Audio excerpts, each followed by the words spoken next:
Hey everyone, welcome to my channel Rumana's kitchen. तो आज मैं फिर एक नई रेसिपी के साथ हाजिर हुई हूँ।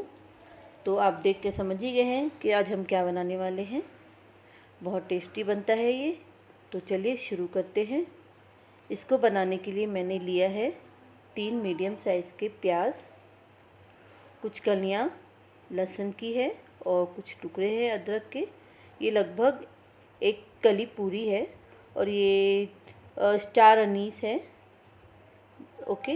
और ये हो गया बड़ी इलायची, छोटी इलायची और दालचीनी के कुछ टुकड़े। और ये लौंग है, 5 लौंग है, 5-6। ठीक है। और ये ज़ीरा, सहज़ीरा और काली मिर्ची है, हाफ टी स्पून है, ज़्यादा नहीं है।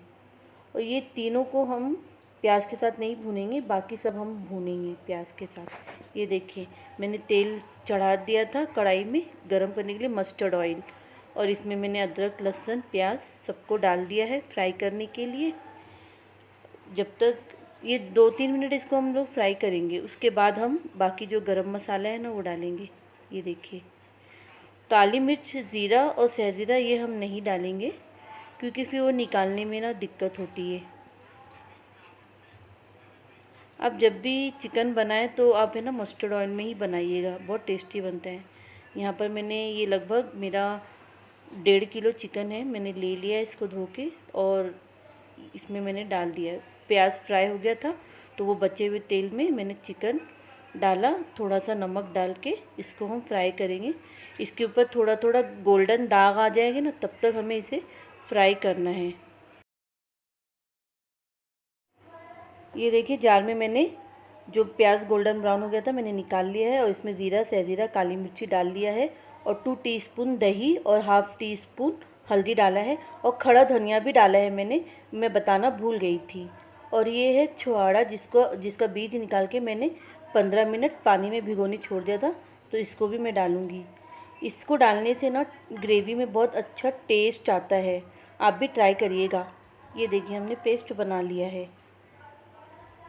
यहाँ पर चिकन भी हल्का हल्का फ्राई हो गया था, गोल्डन स्पॉट आ गए थे, तो मैंने इसमें अब पेस्ट डाल दिया है जो हमने बनाया था। और इसमें एक्स्ट्रा पानी डालने की ज़रूरत नहीं है भूनने के लिए, क्योंकि चिकन जो पानी छोड़ता है ना उसी के साथ ये मसाला भून जाएगा और अच्छे से चिकन में ब्लेंड हो जाएगा। ठीक है।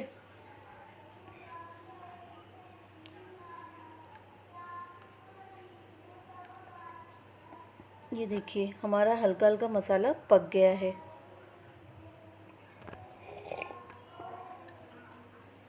ये 2 तेज़ पत्ता डाला है, इसको स्टार्टिंग में ही डाल लेना आप। और ये मैं हाफ़ टी स्पून नमक डाल रही हूँ, क्योंकि चिकन फ्राई करते वक्त भी मैंने नमक डाला था, इसलिए अब भी हाफ़ टी स्पून डाला है। आप अपने अकॉर्डिंग डाल लीजिएगा, टेस्ट के हिसाब से। देखिए, हमारा मसाला भुना गया है, बहुत बढ़िया से तेल छोड़ा है। ये देखिए, आप देख पा रहे हैं ग्रेवी इसका कितना बढ़िया लगा है, एकदम दानेदार कोरमा के जैसा हुआ है।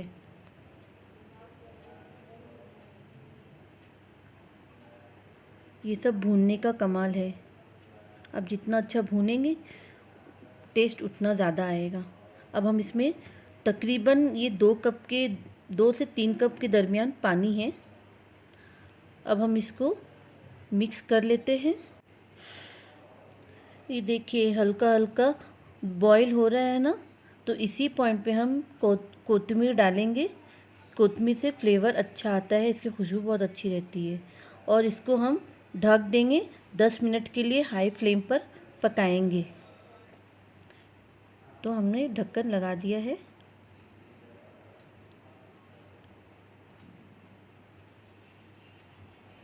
ये देखिए, हमारा 10 मिनट हो गया हाई फ्लेम पर पकते हुए, तो हमने ढक्कन खोला है।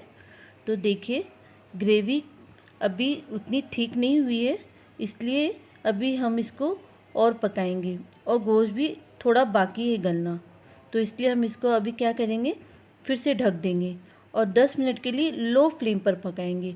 धीमी आंच पे ये पकेगी ना, तो गोश्त भी गल जाएगा और ग्रेवी में थिकनेस भी आ जाएगी।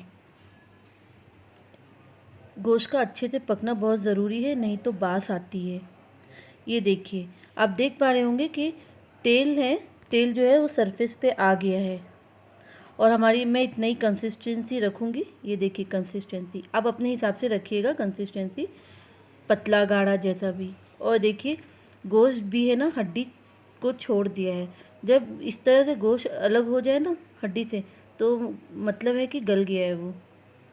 ठीक है, फिर भी आप चेक कर लीजिएगा गला है कि नहीं। चलिए हम डिश आउट कर लेते हैं। मैंने सर्विंग बाउल ले लिया है, अब इसमें हम डिश आउट कर रहे हैं। वाव, आप देख पा रहे होंगे ना कितना अच्छा टेक्सचर है। तो हमने तो बना लिया, आप भी बनाइए और खाइए, फैमिली के साथ एंजॉय करिए और हमें कमेंट में बताइए कि कैसा बना था।